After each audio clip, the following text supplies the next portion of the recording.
Why did Joffrey order Ned's execution? Was it just Joffrey being Joffrey, or was there something else going on? A plot within a plot? I think so. Let's take a look. Hi everyone, this is Robert. Welcome to Deep Geek. Here we cover the finest in fantasy and science fiction, including A Song of Ice and Fire, J.R.R. Tolkien and the Lord of the Rings, The Witcher, and more. Welcome. Ned's execution is one of the most shocking and pivotal moments in A Song of Ice and Fire.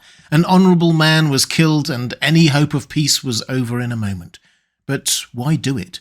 There were clearly plans in place to save Ned's life, and political expediency suggested that he was of more value alive as a prisoner than dead. When Joffrey ordered his death, it surprised almost everyone there, so why do it? Was it just Joffrey being cruel and lacking in any strategic thinking? Well, let's start with acknowledging the political situation at the time as a way of seeing who else might have had a reason to want Ned dead. Clearly at the time the Starks were at war with the Lannisters, but that's not the same as saying that now the Lannisters had him captive, they wanted to kill Ned. On the contrary, keeping him alive was by far the more sensible option. The Lannisters weren't just facing the Starks and their Riverlands allies, but also the Baratheon brothers, with the Tyrells soon to come on board in support of Renly, and there were also the Martells, still hating them after the last war. The Lannisters were surrounded, and could not hope to defeat all their enemies at once. Tywin, politically astute as always, recognises this, and is livid when he hears that Ned has been killed. Alive, we might have used Lord Eddard to forge a peace with Winterfell and Riverrun, a peace that would have given us the time we need to deal with Robert's brothers. Dead, his hand curled into a fist. Madness. Rank madness. It is this, along with other follies like the dismissal of Barristan Selmy and making Janos Slynt Lord of Harrenhal, that prompts him to send Tyrion to King's Landing as acting hand of the king. Even Cersei seems to have understood the political point. When afterwards Tyrion suggests that he might be able to get the Starks to release Jaime, she responds. "How?" Cersei demanded. "The Stark boy and his mother are not likely to forget that we beheaded Lord Eddard. He knows that your son's short reign has been a long parade of follies and disasters. That suggests that someone is giving Joffrey some very bad counsel." Cersei gave him a searching look. Joff has had no lack of good counsel. He's always been strong-willed. Now that he's king, he believes that he should do as he pleases, not as he's bid. "Crowns do queer things to the heads beneath them," Tyrion agreed. "This business with Eddard Stark? Joffrey's work?" The Queen grimaced. "He was instructed to pardon Stark, to allow him to take the Black. The man would have been out of our way forever, and we might have made peace with that son of his. But Joff took it upon himself to give the mob a better show." So Cersei clearly thinks it was just Joffrey of his own volition, but she's not the most insightful of observers, and Tyrion, echoing Tywin, seems to think it more likely that Joffrey has been poorly advised by someone. Not by Cersei, who here seems guilty as Queen Regent only of not controlling her son. So who might have been secretly advising him to kill Ned? It has to be someone with access to him, who he would take advice from, which is not that many people. We've ruled out his family, so presumably some other councillor. In reality, we're probably talking about the members of the small council. And who might they be? Well, it's actually a rather depleted small council at that moment in time. Tywin is technically Hand of the King, but he is fighting in the Riverlands, as is Jaime Lannister, who has just been appointed Lord Commander of the Kingsguard after Sir Barristan's dismissal.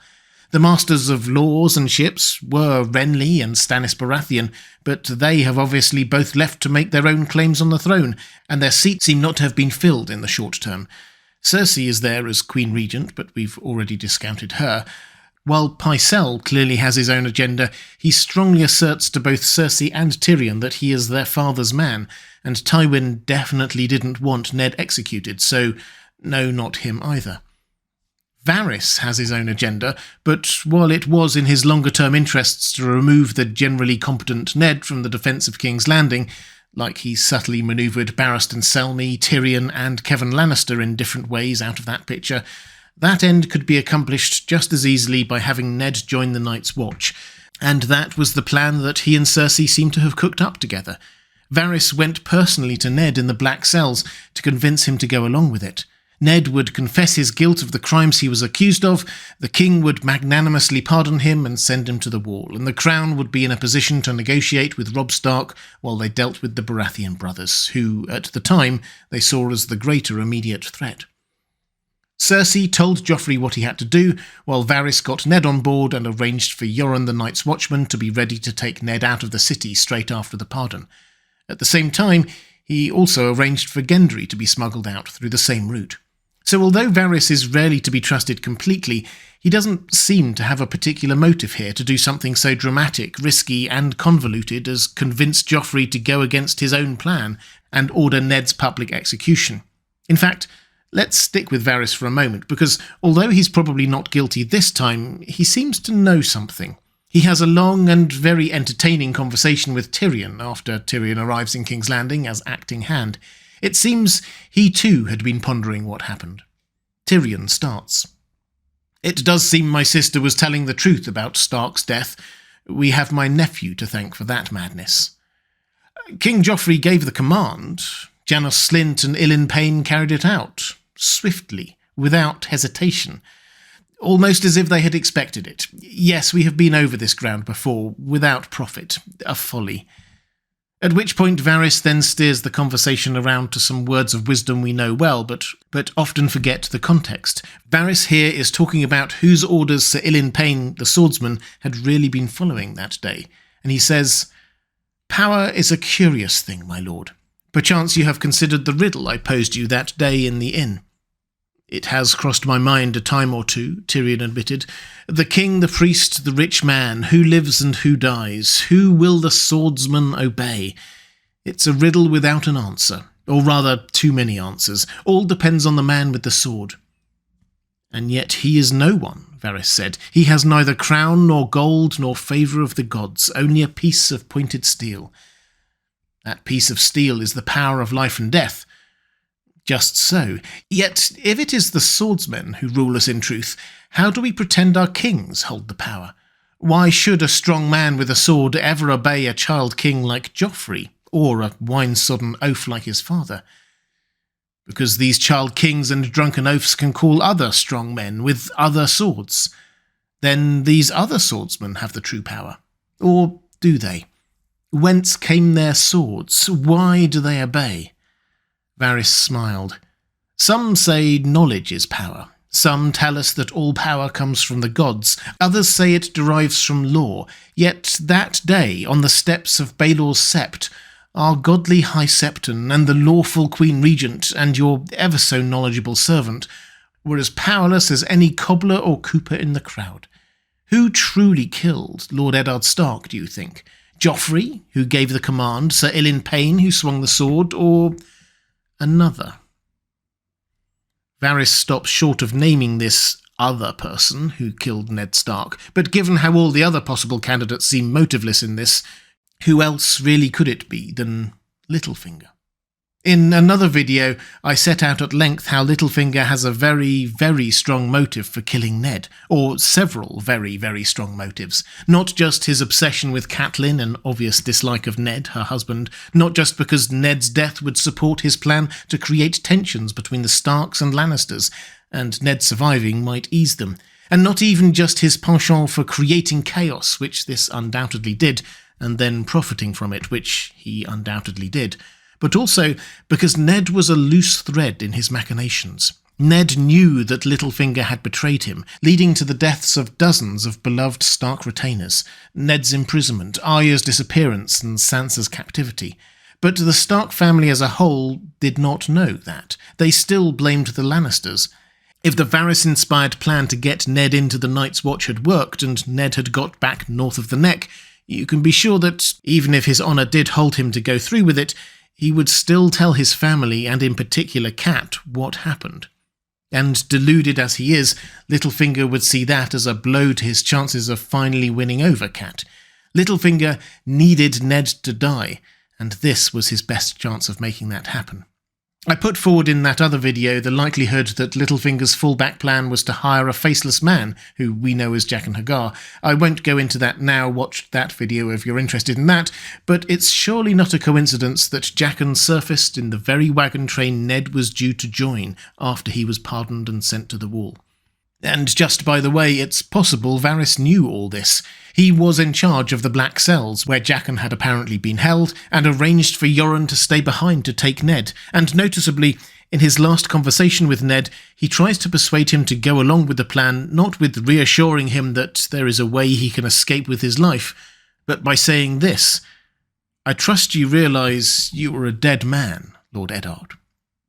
Anyway, Littlefinger clearly has the motivation to try to get Joffrey to order Ned's execution, and as one of the few remaining members of the small council, the opportunity to offer his advice to the young king, just as he had years earlier in advising King Robert about what to do with Janos Slynt. It's an easily overlooked detail, but although we often think of Janos Slynt as being a Lannister loyalist, and he was promoted to his high rank of lord by them, his history is actually much closer to Littlefinger's. Slynt had worked his way up from a butcher's son to commander of the Goldcloaks, but a short time before A Song of Ice and Fire, he was being investigated for corruption in that role by Jon Arryn as Hand of the King, taking bribes and the like. King Robert decided to overlook the matter, and Slynt stayed in post. Years later, however, at the Wall, Stannis, who had been on the small council at the time, finds himself face to face with Janos Slynt and remembers that moment. Lord Peter's words in my brother's mouth, I'll warrant. Littlefinger had a nose for gold, and I'm certain he arranged matters so the crown profited as much from your corruption as you did. So Stannis thinks that Littlefinger and Janos Slynt were working together even then, and Littlefinger persuaded the king to go against the advice of his council in Slynt's favour. Then later, of course, it is Janos Slynt that Littlefinger uses to betray Ned when he launches his failed power grab.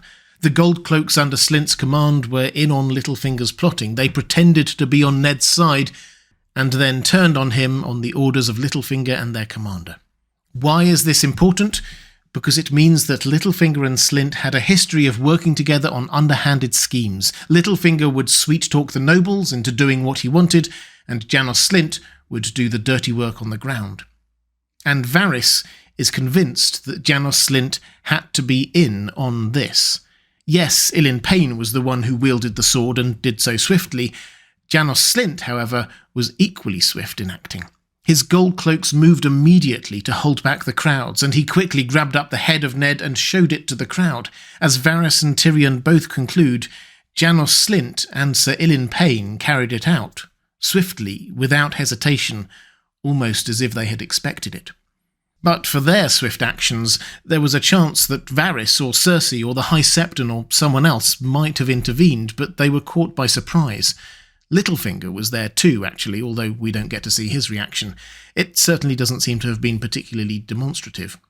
So whoever was behind this needed to have Janos Slynt on side, as well as opportunity to influence the king.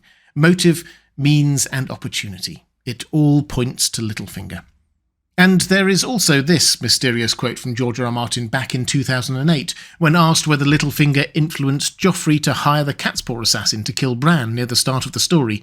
He said this: "Well, Littlefinger did have a certain influence over Joff, but he was not at Winterfell, so that needs to be remembered." Which is to say that no, Littlefinger wasn't behind that particular instance, but he did have influence over Joffrey elsewhere, perhaps here. Now, of course, none of this is to exonerate Joffrey himself. Even if he had been influenced by Littlefinger, it was his decision to go through with it, and Littlefinger seems not to have been 100% certain that he would have gone along with it, hence the Faceless Man backup plan. Joffrey is cruel and sadistic. He clearly delighted in the power trip of ordering a man's death. He really was a horrible young man. In truth, more than one person was responsible for Ned's death, as Varys' riddle about power suggests. Should we blame Ilyn Payne for the act itself, Joffrey for giving the order, Janos Slynt for playing his part, or Littlefinger for his influence on Joffrey, or all four, or someone else completely? What do you think? Let me know in the comments below. If you'd like to see more videos diving deep into the lore of A Song of Ice and Fire, there's a playlist appearing now on the left of your screen. Or to support this channel, thank you. There's a link to my Patreon page on the right of your screen. That's all for this time. Thanks for watching. I'll see you again soon.